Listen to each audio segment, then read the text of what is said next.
Bharat's night at Bharadwaja's Hermitage, the divine hospitality and the path to Chitrakuta.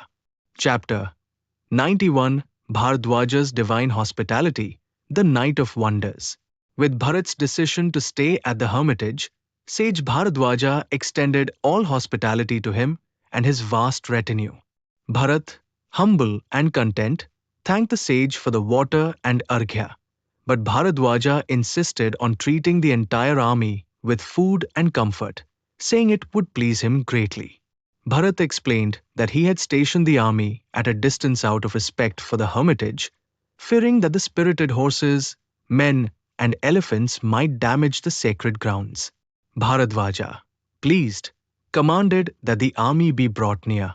Entering the fire sanctuary, Bharadwaja invoked Vishwakarma and Twastara, the divine architects, and called upon the guardians of the four quarters, rivers, Gandharvas, Apsaras, and the moon to provide celestial food, drinks, and garlands.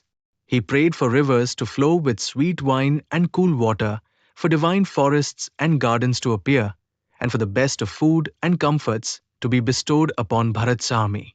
As the sage meditated, a soft, pleasant breeze began to blow, and divine clouds showered celestial flowers.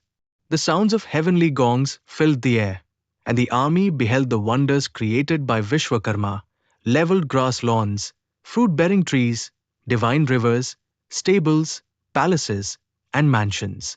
The royal palace was adorned with perfumes, garlands, couches, and celestial food.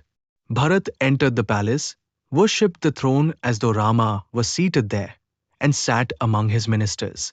Rivers of payasam flowed, celestial houses appeared, and thousands of women adorned with gold and gems arrived to serve the warriors.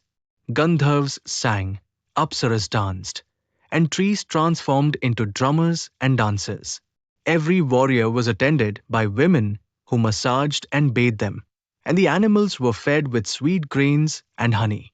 The army, inebriated with joy and wine, declared, "This is heaven." The soldiers danced and sang, amazed by the hospitality of Bharadwaja. The lakes sparkled, wells overflowed with sweet drinks, and the entire army was refreshed and delighted. As the night wore on, the divine beings departed, but the soldiers remained inebriated and content, surrounded by the remnants of celestial garlands and perfumes. Chapter 92, Bharat's departure, the blessings of Bharadwaja. After a blissful night, Bharat approached Bharadwaja, who had just completed his fire sacrifice. The sage asked if everyone had enjoyed the hospitality, and Bharat replied that all desires had been gratified and fatigue and heat had vanished. Bharat sought the sage's permission to leave and asked for directions to Rama's hermitage.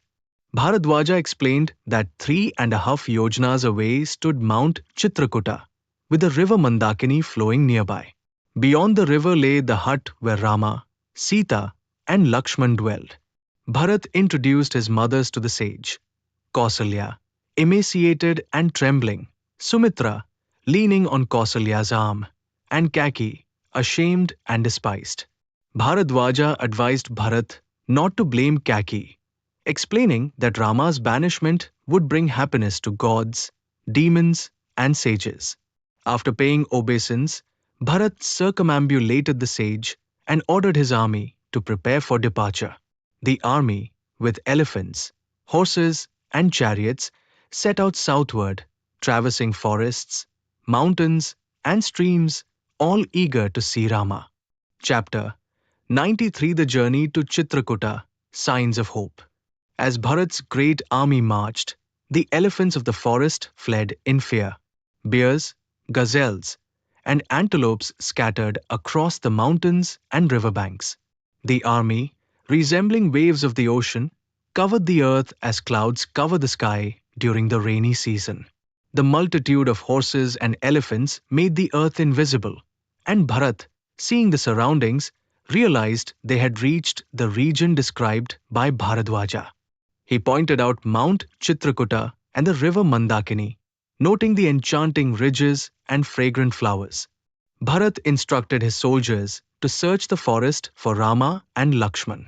The warriors entered the forest and observed a spiral of smoke rising. They returned to Bharat, reporting that fire in such a place could only mean the presence of ascetics or Rama and Lakshman. Bharat commanded the army to halt and, with Sumantra and the preceptor, went forward to investigate. The army rejoiced, hopeful that they would soon reunite with Rama. Chapter 94, Rama's Delight, the Beauty of Chitrakuta. Meanwhile, Rama, resembling the gods, had grown fond of the mountains and forests.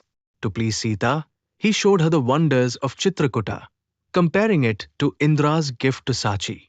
Rama pointed out the flocks of birds, peaks adorned with minerals, and regions sparkling like gems and flowers. He described the mountain's abundance of animals, tigers, panthers, bears, and its spread of flowering and fruit-laden trees, mango, rosipal, jackfruit, bilva, bamboo, and more. Rama admired the sporting retreats of Vidyadharis and the waterfalls gushing from the earth. The breeze carried the fragrance of flowers, and Rama declared that living in the forest with Sita and Lakshman brought him happiness. He spoke of fulfilling his father's debt and causing joy to Bharat, and praised the forest as surpassing even Kuber's city or the land of Uttarkuru. Rama expressed his devotion to Sita, promising that by following the path of virtue and enhancing the righteousness of his race, he would obtain great felicity. Chapter 95, Rama's Reverence, the Sacred Mandakini. Rama descended from the mountain and showed Sita the enchanting river Mandakini, its sandbanks adorned with geese, swans, and lotuses. He pointed out the trees laden with fruits and flowers, comparing the river to Kuber's lake Nalini. Rama observed the herds of deer drinking water, the ascetics performing morning ablutions, and the worship of the sun god. The mountains seemed to dance as the wind swayed the treetops, and the river sparkled with sand dunes and was crowded with siddhs. He admired the heaps of flowers floating on the water and the sweet-voiced Chakravaka birds. Rama declared that watching Chitrakuta and Mandakini with Sita was more delightful than living in Ayodhya. He invited Sita to bathe and sport in the river, urging her to think of Mandakini as Saryu and Chitrakuta as Ayodhya. Rama, describing the river's beauty, wandered with Sita on the mountain, his heart filled with peace and devotion.